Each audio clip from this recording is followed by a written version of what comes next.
Gausu awikado ambi foki walimando. Ambe foli la se Sisuru Sogobama. Ako, savez-vous que vous faites du bien à cette nation? Il ne faut jamais vous décourager. C'est quand l'avancée devient dure, seuls les durs avancent. Akani mbabu ino ye Sogobaka babu ye Jaranye Adama Touré ako awikado. C'est chaud aujourd'hui. C'est une non neurologie monnaie. Voilà, pas j'étais. Afoko c'est chaud de. C'est chaud de. Engo chini nga weekend do aninga mauludu fanadu. Odo de. Nje bien chini. Awo. Okuma c'est chaud d'abord qu'on dit ayi. Chaud qu'on est à temondo quand. Non yana nga babu damine. Awo nega jurusira 76. Enetawa. Madame Jurusira 76 33 43 03. No yana nga babu damine andu suma kashiledo sabu ambalima muso minumbe no be awaikado America sila kerengere ni ala minya awaikado awa gafure gidu gafure awa ni awaikado ajejondo be no be talike awaikado abi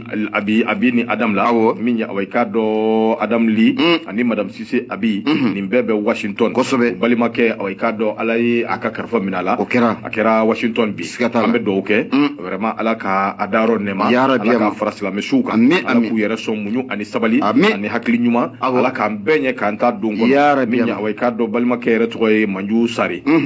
ambe dokai alaka adaro nema alaka fara awaikado sila mesuka akera Ameriki ma o kibari ako ni o mandi kosobe welmo mandi angafo mandi yere nala minge o de kany kosobe no bashite ambe do ni babu etelela wati koni tara ke tunyini ke limana ofe kuna funi ngolo minimbata bibo sebe ngono sebe minangwa mako awaikado soir de Bamako wula de Bamako minya awaikado maimuna dumbia ale de kumambe mali ani sediawo maimuna kemeka awaikado fasiri daraki kalza minya awaikado famille bisika sora ala chugomi aya jira kafo ni jetumine ke sume ba minno kera awaikado mali ani Guinée okera uluka akera karido do ngolo kli wulo vla temene akara Ghana awaikado o marala minya communauté économique des États de l'Afrique de l'Ouest ndona be CEDEAO ko fo lui awaikado wulika joke kanyangini bere takada angun kanyangini bere mimbe na dara angun adara awaikado anga transition awaikado o maraba do ku kasoke minya awaikado kanga moko ni ko anzumayara lisi belebele awaikado ya boka bi minye awaikado abitalike kalokli ta an wulum vlado abora kabbi communiquer belebele na bora CEDEAO yoro akuni alaje anga premier ministre Shogel Kokala Maiga anika do minye aka gouvernement ma chama lube ala minye conseil national de la transition no be senti kufo mo fana awaikado obe ala ko ba be fara nyanga CEDEAO ye nyangini bere da ma minungu abita makema ani mabina ni ani konondo o de siratikela anga president mimbe no be transition nyama kufo colonel Ashimi Guita na ka ministre mimbe no ye affaires étrangères no be Abdoulaye Diop no bolu kufo awaikado ulu sende awaikado ni nguina fasirika bako ako CEDEAO ye ni nyangini bere minta kada angu a décision Allah hadiya yemi anyefo uyo belajele uyo nyefo nga président de la transition colonel Assimi Goïta ambe doni mene ko bi na manya ka foko atokote awaikado ni lisina lisiba minna boraka bi awaikado CEDEAO mofe akofe ngora fana bi min fana bi awaikado mo kamana gwa ka mo dabali ba le ministre na be affaires étrangères mimbe anga jamana ani jamana wera ko nyaw mimbo nyene bolla no yi Ablaye Diop ye kigado ka fo atoko fana te awaikado ni ngoina ni ma fla fen goshili min tara ka foko awaikado mo ti voyager awaikado ani awa uka soro minumbe ka awaikado abela jirele awaikado ko datugu awaikado ka foku koni sende awaikado okoshila o de strategela ko CEDEAO koni ya jira ka fo ni ngomi mfle ni awaikado be wulika joke duna na tawla ni o ya soro doka nga faraka yalima no ya soro doka toko do kanga bo ala abitalike awngira ka wulika jo ananga chesiri abitalike o de strafe akuni alaje minye awaikado CEDEAO ni haklina minfo akunyangini minumfle ne ko masoro do were fe réunion ba min no kera CEDEAO tokola awaikado asorla o de fe akunga ni ko in laje abuguna tige laje CEDEAO ye ko inge chugo mi ka foko pon ku yo tige anu ni nyanje pon ma tige bada sabu uye awaikado da fikini do yele fikini imbe mun ko fo minya awaikado duguli Ashimi onzo Ashimi Goïta nege aya Ashimi ka fo ale ko ni ka wuli ka jo a tɔgɔ ma ye nin ko in o tɛmɛnen kɔ ka bɔ yen ministre min bɛ n'a bɛ Ablaye Diop ko fɔ Ablaye Diop fana awɔ k'a dɔn a tɔgɔ ma ye nin ko in na o de sira tigɛ la min ye awɔ k'a dɔn nin ko bɛɛ faralen ɲɔgɔn kan maa minnu bɛ yen n'u hakiliw juru caninen don a kan k'u lasɔmi kosɛbɛ sabu o b'a jira k'a fɔ CEDEAO hali bi a ye kɛnɛ ni to wa min ye awɔ k'a dɔn i yɛrɛ ɲuman na suba ninnu u ka kegu o ye keguya da ye u ye danfara ni to ka kɛnɛ ni to min bɛ se k'a to awɔ k'a dɔn bɔda min bɛ se k'a to don n'a nataw la n'u tɛ ka maana bɔ anw nɔfɛ u bɛ se ka anw lasɔrɔ cogo min i k'a dɔn k'a fɔ min ye Dugule Asimi ale ni awɔ k'a dɔn a ka ministre n'o ye Ablaye Diop ye n'a ma ɲɛ k'a fɔ ko olu kɔni awɔ k'a dɔn sema ye nin ko in na a ko min ye maa caman bɛ yen minnu y'a jira k'a fɔ min ye awɔ k'a dɔn CEDEAO yɛrɛ ani k'a dɔn jɛrɛjɛkuluba minnu bɛ yen minnu bɛ diɲɛ fan tan ni naani bɛɛ fɛ olu ka awɔ k'a dɔn sariyaw kɔnɔ i n'a fɔ anw ka Assemblée nationale sutura birifini bɛ awɔ k'a dɔn députéw kan cogo min a b'i n'a fɔ jamana ɲɛma sutura birifini bɛ ale kan ani ministre min bɛ yen n'o bɛ ani jamana wɛrɛ koɲɛw ɲɛnabɔ sutura birifini bɛ olu kan CEDEAO ani k'a dɔn min ye institution ba fɛn fɛn bɛ yen minnu bɛ diɲɛ maana i k'a dɔn k'a fɔ a bɛ o sira fɛ a ko kuma na an bɛ don min na i ko bi CEDEAO ye nin fɛɛrɛ ani nin dabaliw tigɛ k'a fɔ k'u bɛna pɔn datugu an kana se ka wuli ka jɔ kɛ ka taa négocier ayi o kuma t'a la a ko de kama bɛɛ sigilen don n'a ye ni Ala sɔnna a ma don n'a nataw la kɛrɛnkɛrɛnnenya la u kɛn bɛ ka wuli ka jɔ min kɛ k'a jira k'a fɔ le 12 décembre k'u bɛna ɲɔgɔn ye belebele kɛ nɔgɔ siga tɛ min na Ablaye Diop ale bi ye o kɛnɛ kan yalima Dugule Asimi nɛgɛ Aya Asimi i k'a dɔn k'a fɔ a yɛrɛ bi sɔn ka ye awɔ k'a dɔn an bɛ dugawu kɛ yarabi a ma Ala k'an bɔ a bɔda ɲuman fɛ CEDEAO kɔni ye nin kɛ ka tila ka da dɔ yɛlɛlen to lala Ablaye Diop ani Asimi olu ma taa n'a wolola min na an b'u o lakali nka Ablaye Diop ka taa ale ka taa Asimi ka to yan Asimi e ka to yan Ablaye Diop to ale ka taa min ye CEDEAO ye a ka ni ɲangini k'u bɛ ka u labɛnw fana sabati lisi belebeleba dɔ bɛ yen min ye awɔ k'a dɔn minnu ɲangina olu kɛrɛfɛmɔgɔw n'o y'u ka famille ye k'u tɔgɔw fana bɛna ye a ko la a y'a f'u ye n jamu ye Mayiga ye Sogɛli jamu ye Mayiga ye an tɛ ɲɔgɔn sɔrɔ fa la an tɛ ɲɔgɔn sɔrɔ ba la sabali dɛ n'u b'u ka kow kɛ aw ta ye kunnafoni ye aw kana kɛ ko min bɛ Mayiga ye k'a b'a u fara ɲɔgɔn kan dɛ a y'o faamuya i ni Sogɛli tɛ ɲɔgɔn kalama yɛrɛ ɲɔgɔn sɔrɔ fa la ɲɔgɔn sɔrɔ fa la a tɛ ɲɔgɔn kalama du yɔrɔ dɔn n t'a fa dɔn o tuma an bɛ ka fɛɛrɛ kɛ Sogɛli ɲangini ka dabila ni famille ko ni fɛn fɔra ko lisi wɛrɛ bɛ ka ɲɛnabɔ u k'a jateminɛ dɛ an kana Mayiga bɛɛ ka sira ye dɛ ayi kana kɛ Ala k'a ni sababa bɛn Fasiri don dɔgɔ o tuma Maimuna Dumbuya ale ka Fasiri don soir de Bamako u ka bidon bɔli mun ye Maimuna Dumbuya foli o bɛ taa ni k'a sɛgɛrɛ ka soir de Bamako baarakɛla bɛɛ lajɛlen k'u fo ɲama ne y'i bolo bɔ ne bɛ n bolo n b'a kari ka don la priorité n bɛ bɔ ni ale ye ni n bɔra n'a ye mun ye fasirikɛla jɛkulu nin ye olu ka fasiri ye ka bɔ mun ye la priorité o kɔnɔna o la a ko mun ye rentrée judiciaire 2021-2022 a baaraw kɔni o koloba kari kɛra kunu fatirikɛba y'a yira k'a fɔ mun ye baabu n'o kun sigira kɛnɛ o kan o de ye mun ye jatigɛ walekɛbaw n'a bɛ terrorisiw kofɔ fo ka taa fara mun ye wari minnu bɛ n'a doncogo jɛlen tɛ kosɛbɛ wari nɔgɔlen kana taa don wari ɲaamini o la ko mun ye baabu a sigira o kan mun ye kiritigɛlakaw la u ka nin doni o sira fɛ fatirikɛba y'a yira k'a fɔ i bɛ n'a ye k'a fɔ ko baara n'a kɛra kunu novembre kalo tile 18 baara in bɛɛ lajɛlen denfaya kun talen bɛ ka kalifa mun ye jamana ɲɛmaa yɛrɛ bolo n'o ye Asimi Koyita mun ye jamana ɲɛmaa yɛrɛ y'a kun bɛ kɛnɛ o kan fatirikɛba y'a yira k'a fɔ a ko n'i y'a jateminɛ k'a lajɛ mun ye wari ɲaaminen caman o bɛ maa tɛ wari ɲaaminen minnu kɛcogo dɔn wari minnu na a siraw jɛlen tɛ o bɔlen kɔfɛ fo ka taa fara a siraw jɛlen tɛ siga t'a la a siraw jɛlen tɛ wari ninnu dun wari ŋanamulen dɔrɔn wari ŋanamulen yurugu ni ɲaamini n'a ɲɔgɔnma caman kosɛbɛ fatirikɛba y'a yira k'a fɔ nin kɛnɛ kɔni ko a dayɛlɛla kunu ko min ye jamana faama yɛrɛ ye a ye bonyamasigi kɛ ni ka ɲɛsin kiritigɛlakaw ma kosɛbɛ o sabu kɛ baabu mun ni o tara mun ye jatigɛ walekɛbaw n'a bɛ terrorisiw kofɔ olu ka nafolo ko a bɛ bɔ yɔrɔ jumɛn fo ka taa fara i y'a fɔ cogo min na nafolo ɲaaminen ninnu a ko ka a ka taa ba la jamana faama n'o bɛ Asimi Koyita a kofɔ a yɛrɛ y'a yira kɛnɛ in kɔni kan ko an bɛ don min na n'a fɔ ko bi ale ye kɛnɛ bɛɛ lajɛlen kɔni dayɛlɛ mun ye kiritigɛlakaw ye o sabu kɛ nin baara mun filɛ nin n'o ye terrorisme kɛlɛli ye a bɛ kɛ sababu ye ka na ni basigi caman ye jamana o kɔnɔna o la wa u ka wari fɛnɛ bɛ bɔ yɔrɔ mun na n'o o yɔrɔ sun kɔni o dɔnna a na kɛ sababu ye an n'u kolo kɔni k'o kari cogo min na jamana faama a y'a yira k'a fɔ ko ale kɔni ye sira bɛɛ lajɛlen dayɛlɛ mun ye kiritigɛlakaw ye u ka wulikajɔ kɛ malidenw bɛɛ lajɛlen bɛ se ka lafaamuya cogo min na o ko in baabu o kan mun ye Asimi Koyita ye a y'a yira k'a fɔ hali bi ko mun ye yiri ye n'i ti ɲɛ k'i b'a tigɛ k'i b'a daminɛ mun ye dugumala de la ka sɔrɔ ka yɛlɛ sanfɛla o la ko mun ye siga kɔni t'a la mun ye terrorisme n'a bɛ jatigɛ walekɛbaw ko fɔ bamanci ninnu ko tɛ wa Fatirikaba u ka nafolo kɔni bɛ bɔ yɔrɔ mun na ko a nafolo a bɔyɔrɔ ka ca nka wulikajɔw ka kɛ jɔn de bɛ kɛ sababu ye mun ye a bɔyɔrɔ ninnu bɛ se ka fɛsɛ cogo mun na ko fo kiritigɛlakaw jamana faama n'o ye Asimi Goyita ye a kɔni ye mun ye kiritigɛlakaw a y'u sɛbɛkɔrɔ nisɔndiya kunun a y'a jira k'a fɔ ko mun ye siège belebele mun tun bɛ yen n'o bɛ so belebele mun n'o bi ka jɔ n'a nafolo kuntala yɛrɛ bɛ t'i jɔ CFA wari miliyɔn 700 ani 90 o ɲɔgɔnna u la ko o baaraw bɛ sen na wa o baaraw bɛɛ lajɛlen bɛna ban sɔɔni Fatirikaba mun ye la priorité mɔgɔ ye u y'a jira k'a fɔ ko mun ye jamana faama a kɔni ani kiritigɛlakaw yɛrɛ danganiyana koyi k'a fɔ ko mun ye jamana faama a ye sira bɛɛ lajɛlen kɔni don olu ma baara in kɔni ko a bɛ se ka ɲɛ u bolo cogo min na mun ye jamana faama ye Asimi Goyita a ko mun ye jamana tɛ yen ko ni kiri tɛ jamana o jamana la i bɛ na k'a fɔ ko o tɛ kɛ jamana barikama ye ni kiritigɛlakaw n'olu ka ko taara bala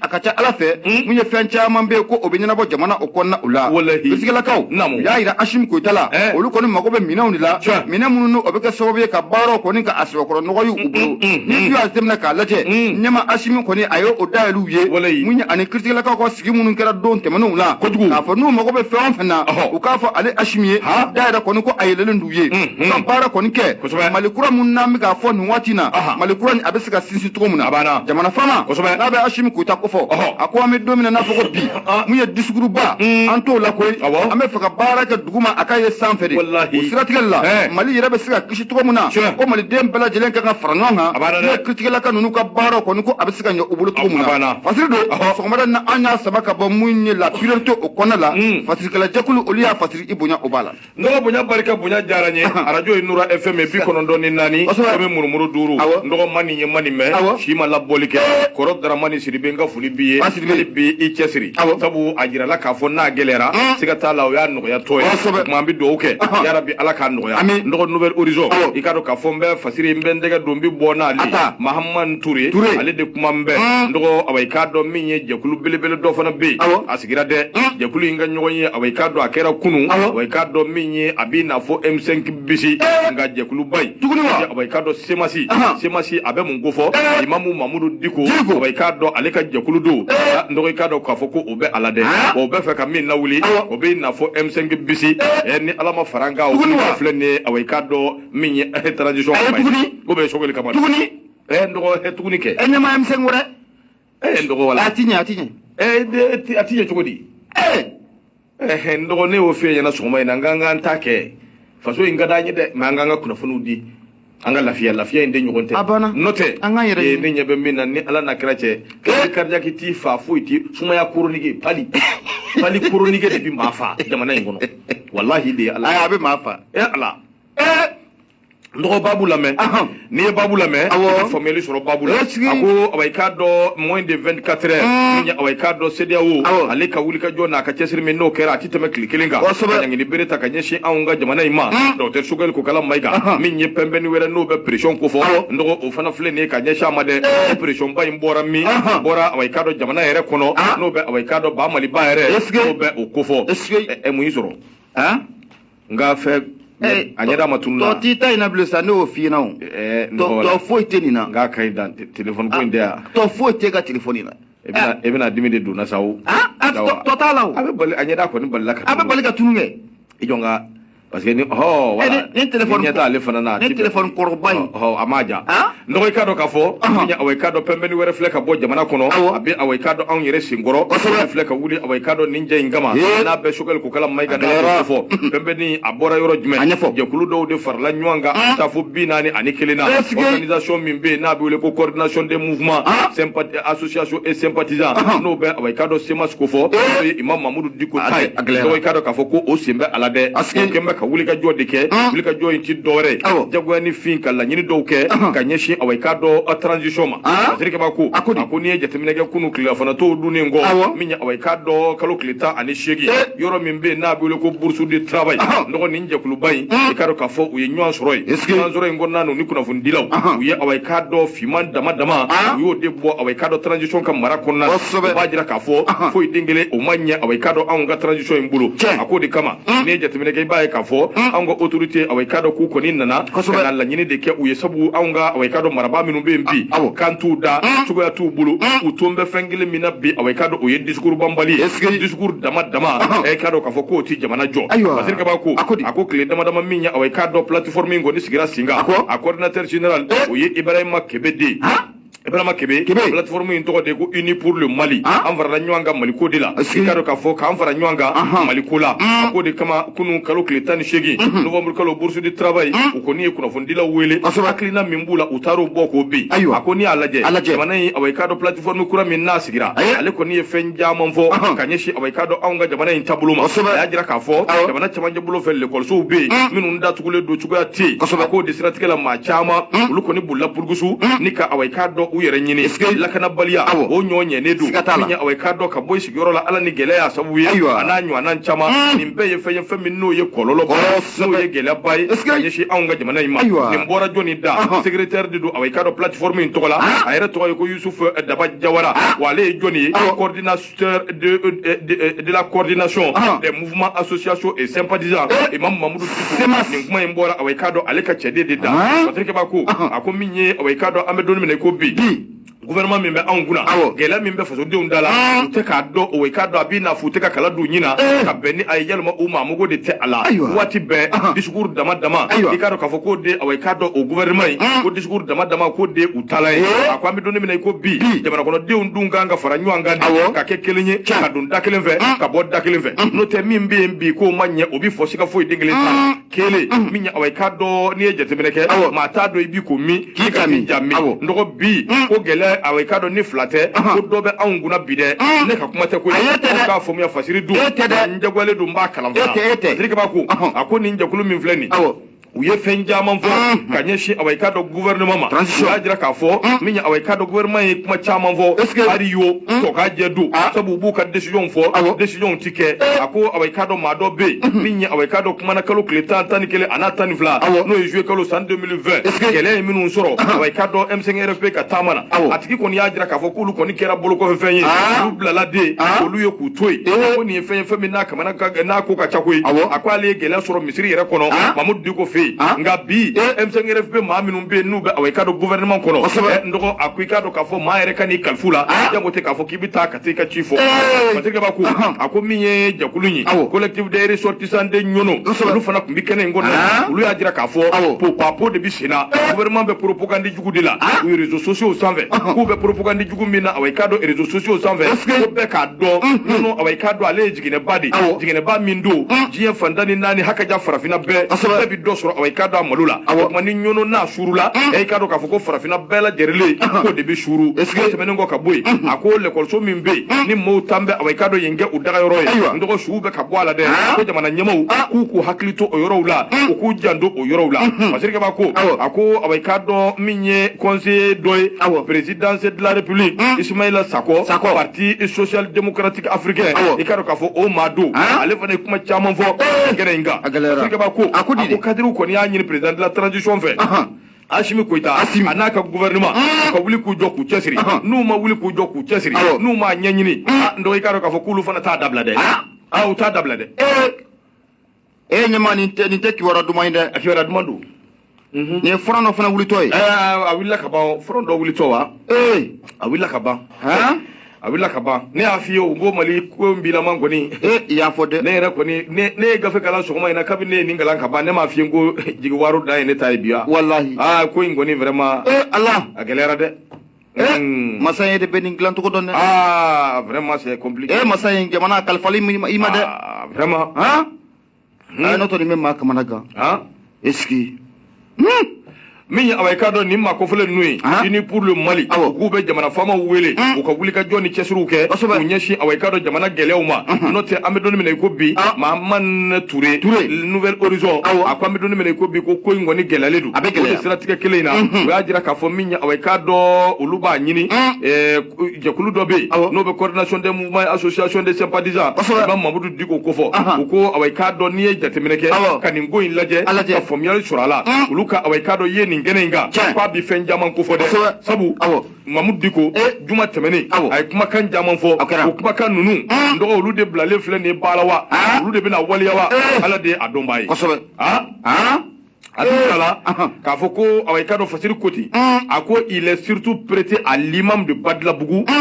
qui a fustigé ces derniers jours les autorités de la transition lors de ses sermons une intention d'épauler la plateforme unie pour le Mali au motif qu'ils ne sont pas satisfaits de l'évolution de la transition.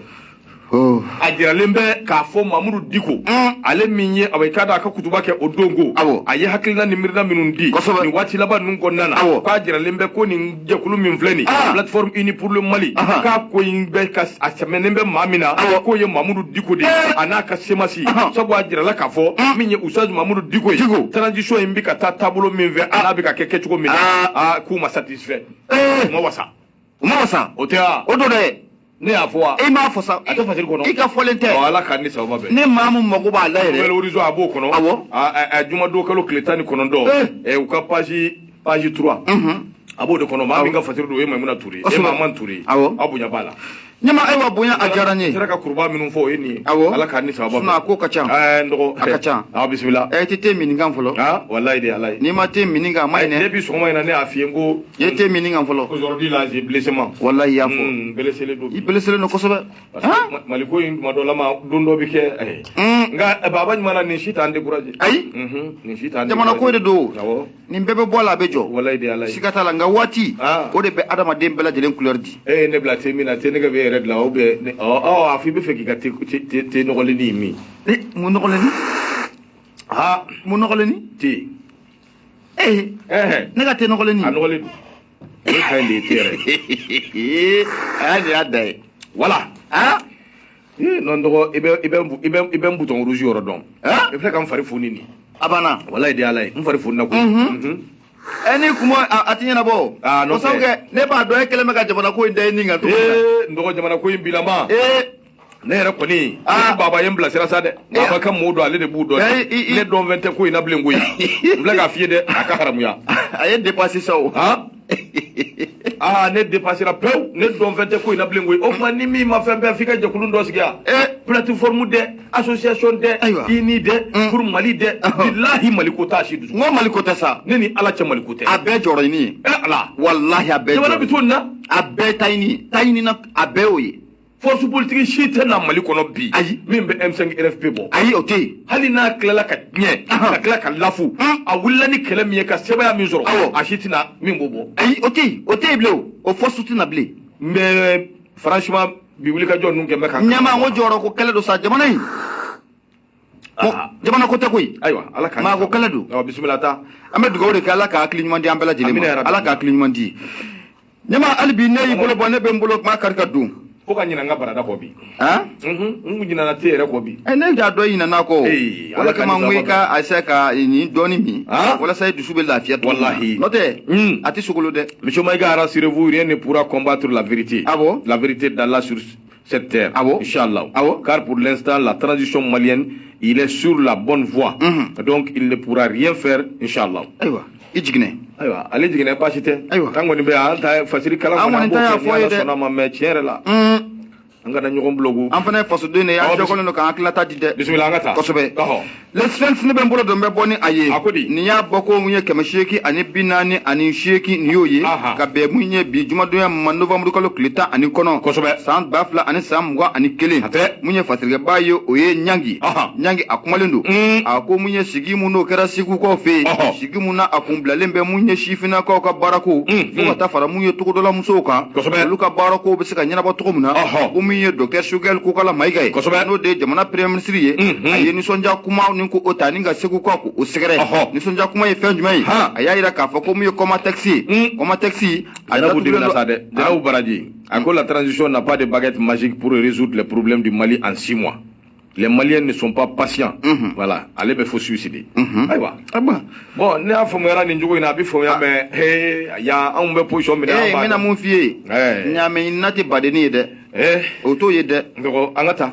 mun ye nyangi ako ko mun ye sigi mun na kɛra Segu ko fe an ka jamana premier ministre n'o ye Choguel Kukala Mayiga ye a ko ni nisɔndiya kuma ni ko ta ka Segu kan kɔni k'u sɛgɛrɛ koma taxi ko sɔɔni ko baaraw bɛ senna ko a bɛna dayɛlɛ mun ye koma taxi baarakɛlaw u ka juru mun n'o bɛ jamana la n'a bɛ sefa wari miliyari 2 ɲɔgɔnna ko fɔ mun ye Choguel a y'a yira k'a fɔ k'u bɛna miliyɔn 600 ni ko o sara o juru kɔni o la ɲɛma nin kɛra nisɔndiyaba ye nisɔndiya do kɔni masigaba ko mun ye nyangi ye a ko mun ye Segu Sikɔrɔ ani Balazan don mun ye nin donni kama ko nisɔndiya belebele mun ye sigi mun na kun bɛ kɛnɛ in kan o de mun ye sifinnakaw ye fo ka taa fara mun ye musomulakaw minnu bɛ yen mun ye kɛrɛfɛla o la olu ka baarako bɛɛ lajɛlen bɛ se ka sigi sen kan cogo min na Dr Choguel Kukala Mayiga o siratigɛ de la a y'i yɛrɛ sɔrɔ Segu waati mun na ni kuma n'a dira Dr Choguel Kukala Mayiga ma ɲɛma ko a ye nisɔndiya kuma ko a y'o fɔ ka ɲɛsin mun ye Segu kaw ma o sabu kɛ n'i ye Segu yɛrɛ jateminɛ k'a lajɛ ɲɛma i bɛ na ye k'a fɔ Segu ye dugu ye mun ye sɛnɛ o de ɲɔgɔnyalen don kosɛbɛ mun ye Segu kaw fɛ yen mun ye kɔma taxi ye ale datuguli a kɛra sababu ye an kana ni gɛlɛya caman de ye Segu yɛrɛ kɔni o kɔnɔna u la o siratigɛ la mun ye Segu kaw kɔni k'u sigilen bɛ mun ye Choguel Kukala Mayiga ni k'a makɔnɔ waati mun na kɔni a ye nin kɔrɔfɔ ye ni k'a bɔ a da kɔnɔ k'a yira k'a fɔ ko wulikajɔw bɛ sen na mun ye kɔma taxi a bɛ se ka dayɛlɛ kura ye cogo min na ani mun ye kɔma taxi baarakɛla minnu bɛ yen u ka juru mun n'o bɛ jamana la n'a bɛ t'i jɔ sefa wari miliyari 2 ɲɔgɔnna na ko miliyɔn 600 ko o labɛnnen don ka ban o bɛna bila mun ɲɛ a baarakɛla ninnu u bɛɛ lajɛlen ka compte bancaire o kɔnɔna u la fatigaba ko mun ye a kɛnɛ in fana kan Choguel a ye jaabili kɛ a ɲɛsin maa minnu bɛ ka kuma caman ta k'a sɛgɛrɛ nin waati o la o sabu kɛ politiki dɔw faralen don ɲɔgɔn kan k'a yira k'a fɔ ko gɛlɛya o gɛlɛya bɛ transition in kɔnɔna la n'i y'a ye waati min fɔra ko ka kala ta a waati fɔlɔ ka a ma se ka labato cogo si la ko maa nɔ tɛ mun ye Choguel Kukala Mayiga ko o de nɔ don o siratigɛ la mun ye Choguel Kukala Mayiga ye a ye jaabili kɛ ka ɲɛsin o maa ninnu ma a ko an ka an jugu kɔni ko an k'u to yen u bɛ kuma u ta u da ye wa anw yɛrɛ bɛ se kuma la koyi nka mun ye an tɛ kuma an ko baara a ka kɛ dugu ma ko a ka ye sanfɛ mun ye Choguel Kukala Mayiga kɛnɛ in kan a y'a yira k'a fɔ ko malidenw tɛna tugu maa si ko an bɛ don min na ko bi mun ye ka dangari transition in kɔni u kɛlen bɛ ka baara min kɔni k'o boloda fatigaba hali bi a kumara a ko mun ye Choguel Kukala Mayiga ye kɛnɛ in fana kan a ye mun ye Segukaw u ladɔnniya k'a yira k'a fɔ waati mun n'o bɛ ka fɔ kalata la ɲɛma a tɛ se ka kɛ mun ye parti politique minnu bɛ yen nin waati na n'u bɛ ka dunu gosi ka bala fana k'a sɛbɛkɔrɔ gosi ko mun ye kalata ko an ka taa o la k'e k'a jateminɛ k'a lajɛ a parti politique maa minnu bɛ yen a jɔn de bɛ se ka taa mun ye campagne yɛrɛ fɔ ni ka t'o kɛ mun ye nin u ka yɔrɔ yɛrɛ kɔnɔna ko a baara ko a bɛ gɛlɛya ko a caman bɛna to Bamakɔ yan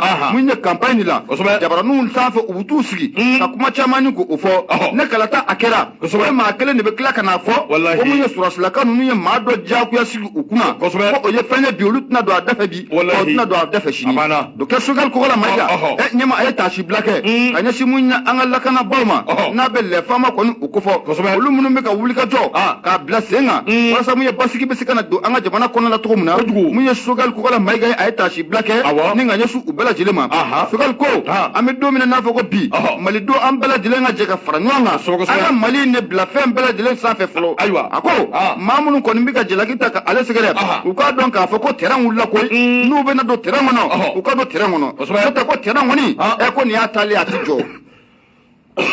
ko nin ye terrain ko nin y'a taalen wa a tɛ jɔ n'u bɛ don u ka don n'u tɛ don a banna parce que kɔni don sɔgɔmada na an y'a sama ka bɔ mun ye le 5 kɔnɔna la ɲanga ale kalimkalatigi i bonya o b'a la nɔgɔ bonya diyara n ye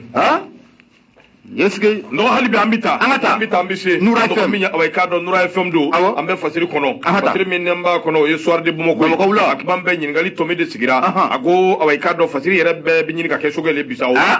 premier ministre Choguel Kukala Mayiga yalima away ka dɔn min b'a da la a laban a bɛna nin sara wa a bɛ nin kɛ min b'a nɔfɛ yalima e ko a laban a tɛna suru wa nin ko in ɲininkali tɔmi de sigira laya jara a ko premier ministre min bɛ anw kunna bi n'a bɛ transition na Dr Choguel Kukala Mayiga away ka dɔn a kɛra politique maa ye bi politique maa min fo ka away ka dɔn a jolo kari ka Choguel ko yɛrɛ kɛ c'est tout c'est fini ɲininkali tɔmi a sigilen don a ko ɲininkali in kɔni away ka dɔn maa fɛn fɛn bi faamuyali kɛ dɔw b'a dɔn k'a fɔ ɲininkali k'o kan ka kɛ sabu an bɛ don min na i ko bi ni busan don ni marifa don ni kuma don away ka dɔn Choguel bɛ ka gosi fan bɛɛ fɛ ko in bɛ ka bɔ fan bɛɛ fɛ ka ɲɛsin away ka dɔn Choguel ma Choguel Kukala Mayiga d'état flana min no kɛra away ka dɔ Assimi Goïta fɛ ka se ka ɲɛmaya sɔrɔ sen fɛ Choguel Kokala Maïga a sugandira maa kɔrɔ do away ka dɔ comité stratégique M5 RFP o tɔgɔ la a sugandira ka na fanga la ka premier ministre ya away ka dɔ ni ka o di a ma min jɛ min filɛ nin donc ala away ka dɔ a bilaman bɛɛ y'a dɔn fɔ min ye Assimi Goïta min anw ka ɲɛmaa ye bi o ka disiba do o ka maakolo girin do wa min bɛ away ka dɔ Choguel ko fɔ Assimi kɛrɛfɛ a bɛ wuli ka jɔ min na o dogolen tɛ maa si la maa bɛ don min na i ko bi ni maa do min away ka dɔ n'a kan ka lagosi yalima ka away ka dɔ a buruja yalima k'a ka ko ban away ka dɔ Choguel Kokala Maïga do a ko Choguel ko in wulila an nɔfɛ sabu n'i ye jateminɛ kɛ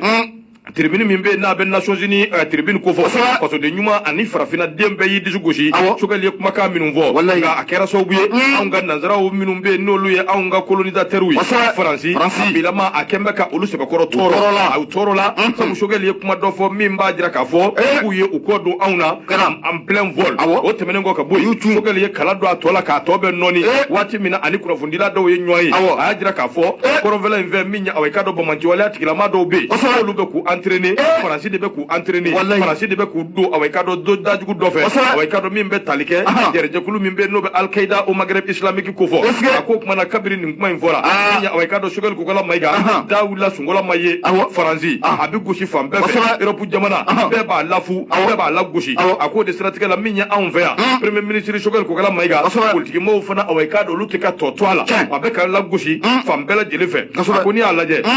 majorité kɔrɔ min kun bɛ yen n'o bɛ Ibrahim Boubacar Keïta ka majorité ko fɔ olu bɛ don min na i ko bi olu tɛ ka Choguel u tɛ k'a to yen sabu k'a fɔ ko ka Choguel to yen a ka se ka jamana in mara donya ani karama kɔnɔ bɛn ani kelenya kɔnɔ a y'i ko kɔni ye lafuli ani tɔgɔ tiɲɛ de ye ka ɲɛsin olu ma o tuma na sa fɛɛrɛ bɛɛ bi kɛ min bɛ se k'a to Choguel Kokala Maïga a bɛ lagosi cogo min parce que kɛba ko a ko premier ministre min filɛ nin jateminɛkɛba fɛn fɛn bɛ yen minnu bɛ jateminɛ kɛ bɛɛ y'a faamuya k'a fɔ dɔwɛrɛ tɛ politikimaw bɛ fɛ de ka away ka dɔ a kɛ den gɛrɛfɛ ye k'a ka ko bɛɛ ban k'a kɛ c'est fini a ko bi maa minnu bɛ yen away ka dɔ n'olu ko k'u ye politikimaw ye u ni Choguel Kokala Maïga u ti ji min jifilen kelen na ko sabu Choguel Kokala Maïga a bɛ assise nationale away ka dɔ ale bɛ k'o labɛnw kɛ waati min ye kalata o bɛ se ka kɛ cogo min a dɔw de bɛ yen olu kɔni bɛ ka ko bɛɛ kɛ fo kala ka taa bi away ka dɔ jagoya ni fin na a dun laban a bɛ taa wolo min na bɛɛ de b'a dɔn an bɛ don min na i ko bi olu ka wuli ka jɔ n'u ka cɛsiri o kɛn bɛ sababu ye communauté internationale olu fana don bɛ away ka dɔ ko la CEDEAO jagini bere taara ka ɲɛsin anw ma u y'a ta an gosi o kɛn bɛ dɔw away ka dɔ nisɔndiya yɔrɔ ye o kɛn bɛ dɔw nisɔndiya yɔrɔ ye Badiriki b'a ko a ko away ka dɔ fanga minnu bɛ anw kunna bi lisi min bɛ yen n'u ɲangira o lisi away ka dɔ a bɔra ka bi diɲɛma bɛɛ bɔra a kalama bɛɛ y'a ye ninnu kɛra away ka dɔ maaw ye minnu away ka dɔ kɔfɛmaaw ni diɲɛ maa bɛɛ lajɛlen away ka dɔ n'o ye CEDEAO n'a ka maa tɔw ye o bɛ k'an ka maa ninnu kɛ ɲugutɔfɛnw ye o kɛ bolo kɔfɛ fɛn ye ni u y'u ba i la i yɛrɛ ka maaw fana maaw bɛ yen minnu bɛ k'i fori n dɔgɔ a kuma bɛ caya dɛ Badiriki b'a ko a ko kabiri lisi in bɔra kumaw cayara chef de l'État Assimi ale sen da la min ye away ka dɔ Ablaye Diop ale sen da la maliyɛn caman de bɛ k'i yɛrɛ ɲininka sa a ko bi yalima away ka dɔ docteur Choguel Kokala Maïga a ka lahaliya a n'a ka misaliya a ka kow bɛna kɛ cogo di yalima Choguel bɛna saraka wa a bɛna kisi wa saraka de fɔra yan kisi kɔni tɛ o va-t-il être sacrifié Choguel bɛna saraka ka maa wɛrɛ de ɲini k'a di maa ninnu ma ka nana o tigi ye wa a ko ɲininkali in kun bɛɛ a bɛ sigi sabu o don ko an kɔrɔ min ye away ka dɔ Adama PASJ u ka maa min bɛ yen n'o ye Mali Manja Jara ye a y'i pan pulukusu ka Choguel ye k'a to yen ni k'i ɲɛsin directement min ye away ka dɔ Assimi a taar'u ni Assimi de ye ɲɔgɔn ye a ko o ɲɔgɔn ye min filɛ nin ɲininkali de bɛ kɛ o mun dun kɛlen na Mali Manja y'i pan Choguel kunna ni ka t'i ɲɛsin Assimi ma Assimi fana y'a bisimila ɲininkali to bɛ sigi a bɛ sigi dɛ ale sigi kuma kɛ ne y'a f'i ye ko n ka bi fajiri kalandaw ni mun bila a laban n bɛ sɔn ka miliyɔn sɔrɔ bi dɛ a bɛna fɔ ko Choguel ye miliyɔn di yan sa o non min ye nin ko bɛɛ lajɛlen an ka baara kɛ baara de ɲɔgɔn tɛ Laya Jara a ko away ka dɔ sɛbɛnden in kɔnɔ n'o bɛ soir de Bamako n'a b'o ko fɔ a ko away ka dɔ ɲininkali to min a bɛ sigi o bɛɛ tɛmɛnen kɔ kan min ye away ka dɔ transition Choguel Kokala Maïga a bɛ taabolo min kɛ i ko bi Adama ye nin waleya min kɛ ka ɲɛsin a ma ni ka taa Assimi nɔfɛ directement a ko ko kɔni a bɛ ye minɛn jumɛn de kɔnɔna na a ko nin waati laban ninnu kɔnɔna na réseaux sociaux fana wuli bɛ Choguel Kokala Maïga nɔfɛ sabu u y'a jira k'a fɔ kasela k'a kɛn bɛ ka taa terrain dɔw sa ye parce que la min ye hectare dɔw sa ye wa k'a titre foncier ko o fana bi sen na nin ko fɛn fɛn de filɛ nin toutes ces actions sont destinées à abattre un homme pour la place qu'il occupe oui ne m'a fɔ dɛ a ye tɛ a ko nin wulika jɔ ninnu bɛɛ kun tɛ dɔwɛrɛ koyi ka se ka balugu ka maa dɔ jolo kari ka ko kɛ panpewu k'a kɛ sɛsɛ fini ala ni jɔyɔrɔ min bɛ yen a bɛ jɔyɔrɔ min na a ko président min bɛ yen n'a bɛ impère ko fɔ yalima aw k'a dɔn a bɛna se k'a yɛrɛ bɔ a bɛna se ka sara na se ka kɛ nin ye wa yalima bi Choguel ka tagali ko o na se ka ɲininkali kɛ wa kuma kɔni bɛ sen na a m'a wolo min na don na natɔ la an tɛna fɔ maaw ye fasiri de ye nin ye mɔgɔ min aw k'a dɔn n y'a bɔ sɛbɛn kɔnɔ sɛbɛn min n'u k'a ma ko soir de Bamako u ka bidon bɔli i bonya b'a la awɔ est-ce que a ye bonya b'a la a diyara n ye Nyama radio ye Nura FM ye bi kɔnɔntɔn ani naani tɔmi mururu duuru wala sele o bɛ kɛ ka bɔ mun ye jalakɔrɔji ko ɲuman ni wɛrɛda o la nɛgɛjurusira 76 33 43 03 Nyama sangafola kogotala i ma dan Ala ka hinɛ su la mun ye Laya Jara ye ne bɛ n bolo dɔn bɛ bɔ ni ale ka fasiri ye ka bɔ soir de Bamako o kɔnɔna o la a ko nin waati na ko fiɲɛ dɔ fana ko o wulile o don i ka cɛ n'ale don fɔ n b'a ka saraka ko kuma de b'a da Seder Waraba fɔ n b'a fana ka nin saraka ko ye non Waraba ye fɔ fɔ n b'a ka nin saraka ko kuma ye fana Waraba ye fɔ ma se a jo don man bɛ k'an yɛrɛ ɲini hali bi ye saraka ni saraka don saraka dama min bɔra Mali ko la a bɛ ɲɛfɔ hali bi an bɛ sarakaw ɲini nka waati dɔ la ne m'a f'i ye waati tɛmɛnenw na n ko cɛ in tɔgɔ Isa Kawujimu i ka cɛ ne m'a f'i ye ko ni o m'u farati a la n ko a bɛ tiɲɛni kɛ yan n ye n bolo kɔnɔ ni siyɔrɔ ma a ma bɔ yan wa ni Asimu fana m'u farati fɔ n b'a n'u ka kuma banbaliw la a laban olu de bɛ mɔgɔw funteni a kama tiɲɛ la n filɛ k'o f'i ye dɛ o kelen ne ye cɛ ye dɛ awɔ baara ka kɛ dɔrɔn kuma kalanta ni kuma burufɔ ninnu nafa t'a la a banna baara ka kɛ dɔrɔn a banna Asimu yɛrɛ y'o de fɔ a banna a ko kuma camanba in tɛ bilen baara ka kɛ saraka min bɔra jamana in na a ma ni saraka kan ka bɔ e bɛ saraka ale bɛ joli ta CNT la a fɔra ko wari yɛrɛ ti bila compte la bilen i t'i ka wari ta saraka min bɛ bɔ i k'i den ka to bɔ Mali tɔgɔ la a banna i k'a bɔ kita dɔrɔn a banna mais f'e ka t'i sigi saraka de a fɔra ko kita wa maa min b'a bɔ Choguel tɛ Asibidu ay gacha CDR kamali jodu de ate foma yɛrɛ sɛgɛsɛgɛ wa fɔ o cɛ yɛrɛ la ko jo de fi ko kuma kɛla ba ninnu ni fɛ olu de bi jamana yɛrɛ tɔ bɛɛ olu de bɛ maaw dimi CDR wala i ka kuma don parce que kuma faratilenw bɛ b'u da a b'u da dɛ se Kawujimu ta kɛra o bɛɛ bɔr'o kalama Ala farala cɛ in kan a kun bɛn'o mangoya n'o ye imamu ye Ala faral'o kan o y'i den k'i fori k'i bɔ Asimu fana bɛ sɔmi kuma min u y'a kɛ wo la a yɛrɛ bilama n'a ye micro ye dɔrɔn a bɛ boli hali n'a ye micro dɛsɛ ye a bɛ boli a k'a tɛ kuma bilen Ala k'an ni sababa bɛn koyi jamana a bɛ jɔ n'Ala sɔnna siga t'a la a bɛ jɔ Nura FM don bi kɔnɔntɔn ani naani tɔmi buruburu duuru nɛgɛjurusira 76 33 43 03 a banna ɲɛmaa ko nin waati na ko min ye baaraw bɛ sen na walasa mun ye bolo di ɲɔgɔn ma o bɛ se ka kɛ aw ni Alizerikaw cɛ cogo min na o ka ɲi fatigɛba ye min ye Laya Jara ye a ko mun ye ɲɔgɔn ye belebele dɔ kibaruya kɔni sɔrɔla k'a fɔ ko o ɲɔgɔn ye ko a kɛra minisiri minnu don u ka baara bɛnnen don aw ni jamana wɛrɛ koɲɛw ɲɛnabɔli ma n'a bɛ Ablaye Diop n'a b'ale kofɔ a ko a ni mun ye Alizeri marabaw k'i bɛ na ye k'a fɔ k'u ye ɲɔgɔn ye dɔ kɔni o kɛ fatigɛba ko a ko mun ye kibaruya kɔni kɔ o sɔrɔla wa kibaruya jɛlen don koyi k'a jira k'a fɔ ko baara dɔ kɔni o bɛ sen na kɛrɛnkɛrɛnna mun ye lakana ta o bolo o fɛ Mali ni Alizeri wa awɔ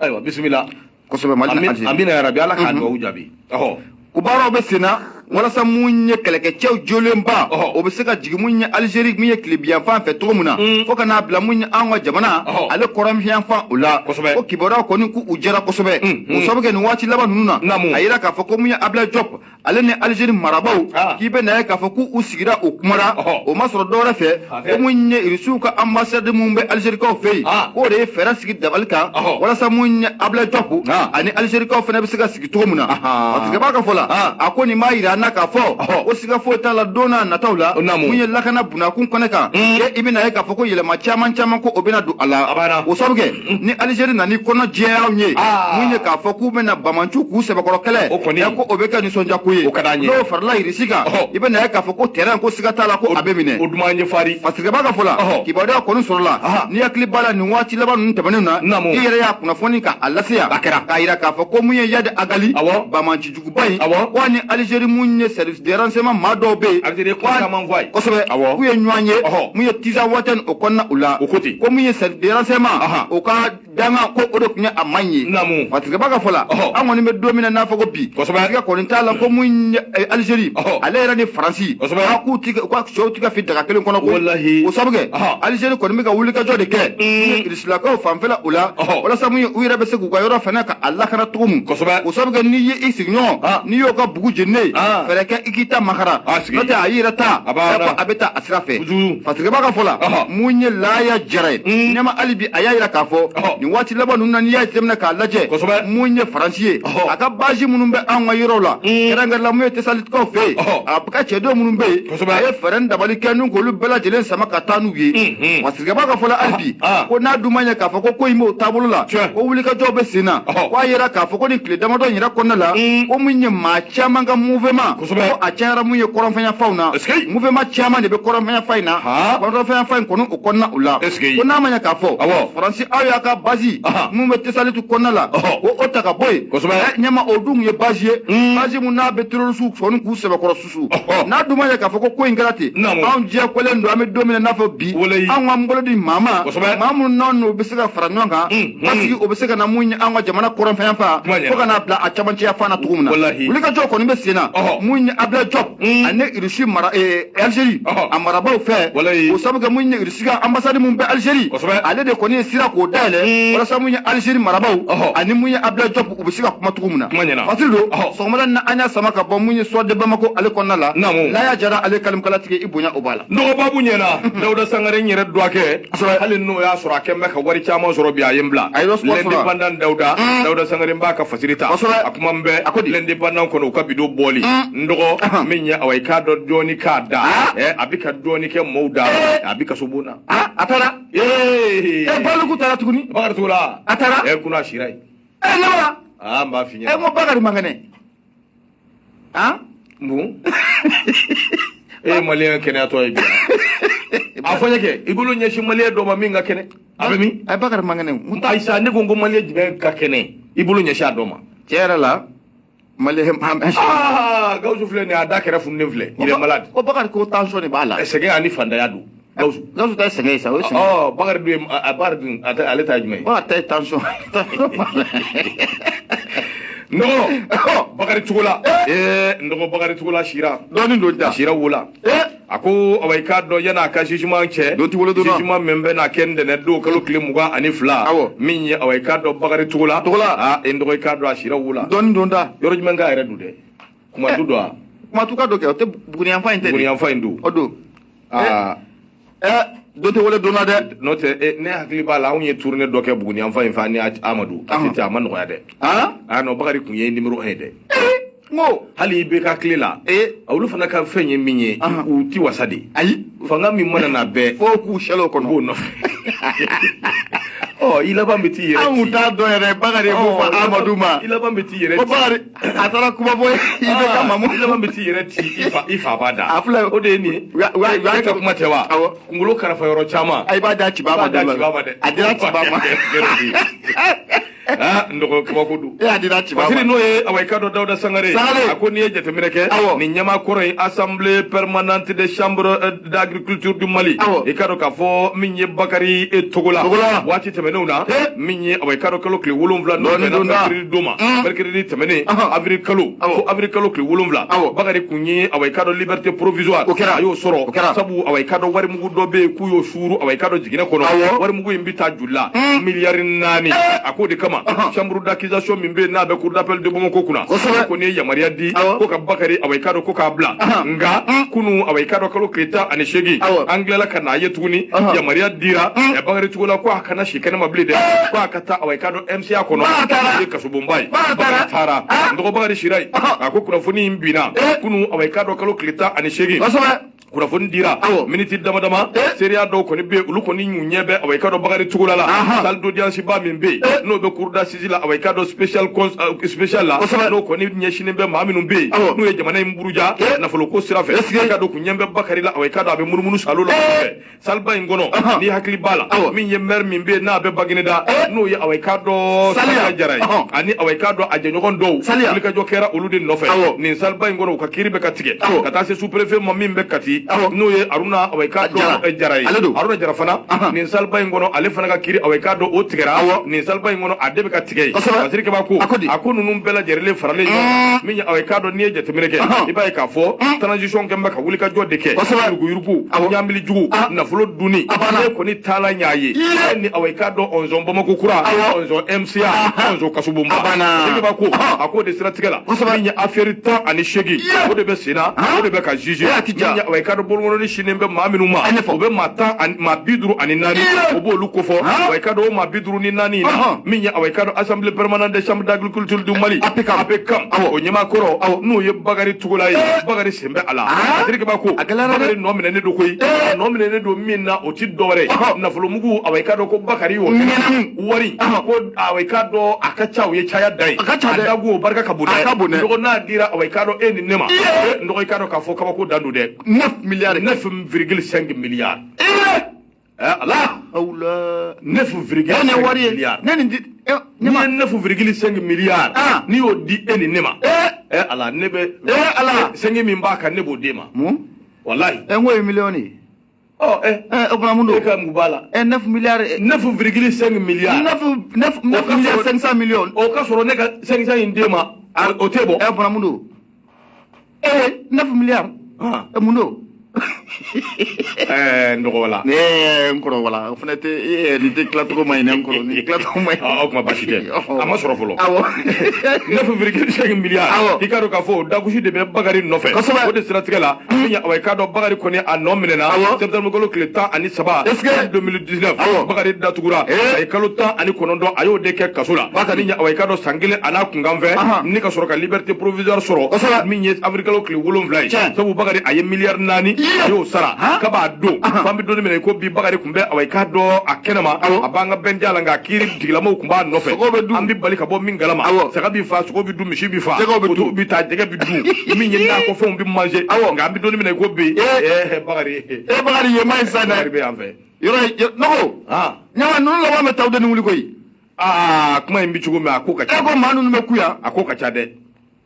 ni ma bi woro ni shegi ndo min ye bagari tugola away kado ni ngoina ani ma konondo de be minu no mine nedu 9,5 milliards jigiba away kado nu kama ko anfa kulubali abbe ala soloba mari keta sedu away kado kulubali Idrissa Traoré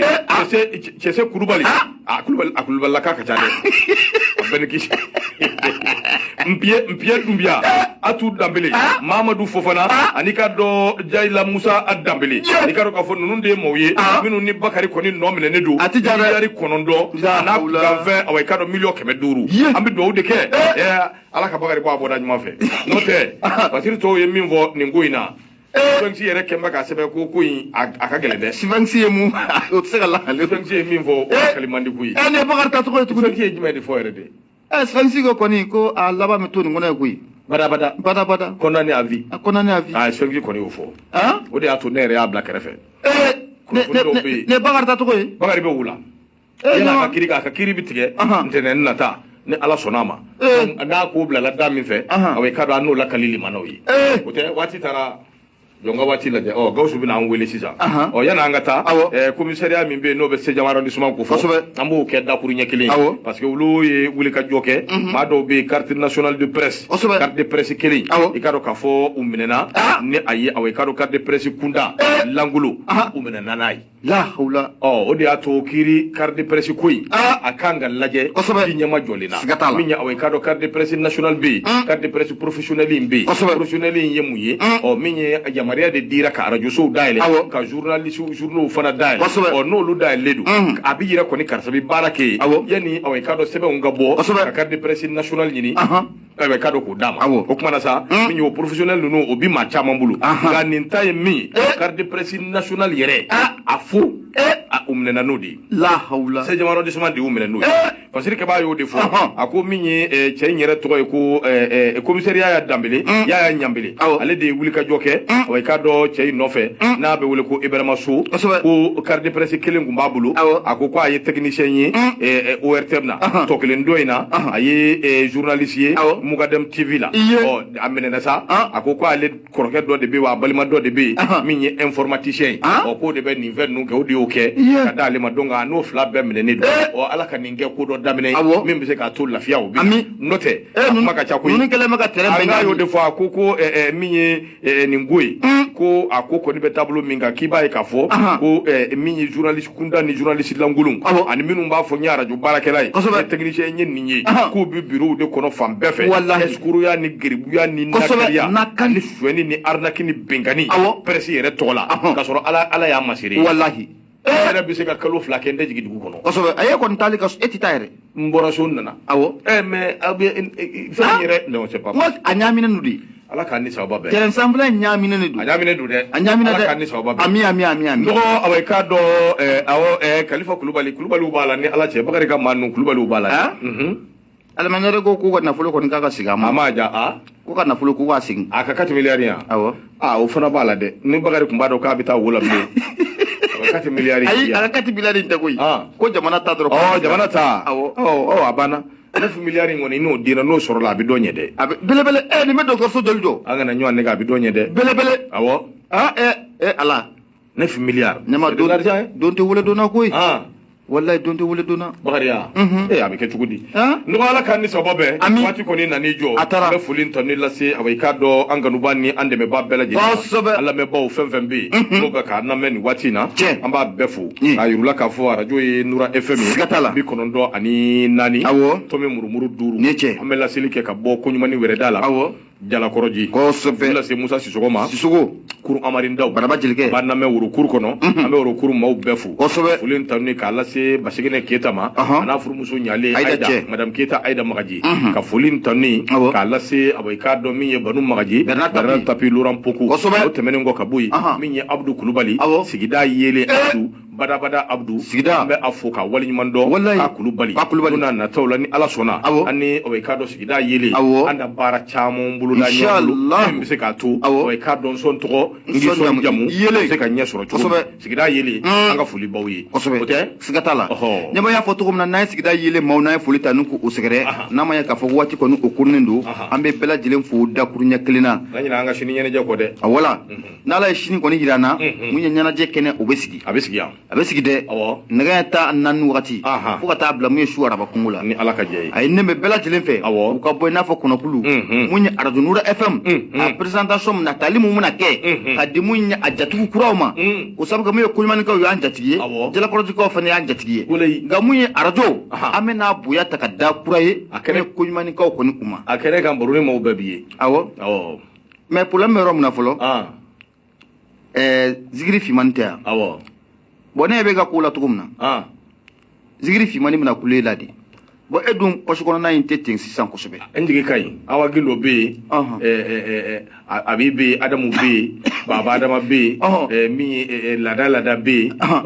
aramata be ali be maliaso be elidiko be enjige kai kosobe benjigida mo kacho benjigida ministry kanta da ay ko ni if la dama no lute fagale ba danga auditeru ka gausu ko e kon tew ne benjigide ka mi refa ni jigi ma fa fada ni jigi fi bani kulela na fara bi kulala atike wa abi yo ko bade cho la kan so babe ne ma kanal Idrissa wasulu badri ame fulita ni gana ka mo bela jelen sigere anga bela jelen fo dakuru ya wallahi baby fo ko sabu ka me shudi bi amba fo ka wali mando ka ni chesiri o kuma na saka kanu bani de me ba